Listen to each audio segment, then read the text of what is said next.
और अगर मेरी जानकारी सही है तो बाबा का अभी कल भर का और कार्यक्रम है यहाँ पर। वही बताएंगे कि क्यों वो शांत हो गए। हर चुनाव एक अलग चुनाव होता है और मैंने हमेशा इस बात को कहा है कि हर चुनाव को इंडिविजुअली देखे जाने की जरूरत है। आप बाबा से मिलने जाएंगे? देखिए अभी तो हम आए ही हैं और अगर मेरी जानकारी सही है तो बाबा का अभी कल भर का और कार्यक्रम है यहाँ पर। अभी आज हम आए हैं, देखते हैं क्या कार्यक्रम कैसे बनता है। कल बाबा ने एक बयान दिया था और उन्होंने कहा था कि आने वाले वक्त में अगर लोगों को भारत में रहना है तो सीताराम कहना पड़ेगा। देखिए मैंने इस बात को कहा है कि ये आस्था से जुड़े हुए सवाल हैं। कौन क्या कहता है नहीं कहता है, देश अंतोगत्वा संविधान के आधार पर ही चलेगा।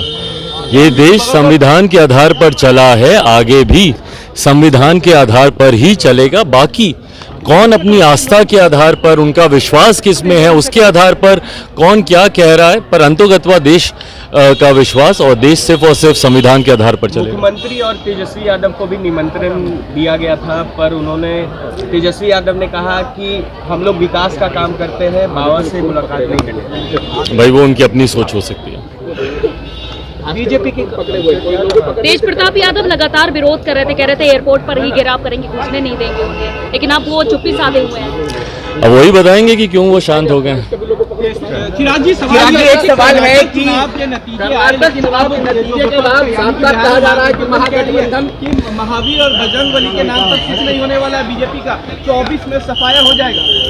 देखिए हर चुनाव महागठबंधन के साथ भाई हर चुनाव एक अलग चुनाव होता है और मैंने हमेशा इस बात को कहा है कि हर चुनाव को इंडिविजुअली देखे जाने की ज़रूरत है। कर्नाटका में जिस तरीके की परिस्थितियां थी और जिस तरीके के परिणाम उसके आधार पर आए वो कर्नाटका तक ही सीमित है।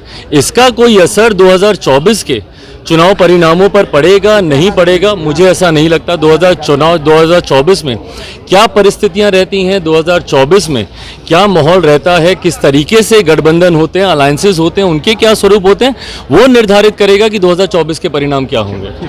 परफेक्शन IAS, UPSE और BPSC फाउंडेशन क्लासेस के लिए समर्पित संस्थान। यहाँ आपको UPSE selected and interview appeared faculties द्वारा गाइड किया जाता है। Separate batches for Hindi and English medium. 65वीं और 64वीं BPSC एग्जाम में 69 और 107 रिजल्ट्स एवं 66वीं BPSC एग्जाम में 131 रिजल्ट्स हासिल किया है परफेक्शन IAS टीम ने। परफेक्शन IAS, कुमार टार, बोरिंग रोड, पटना।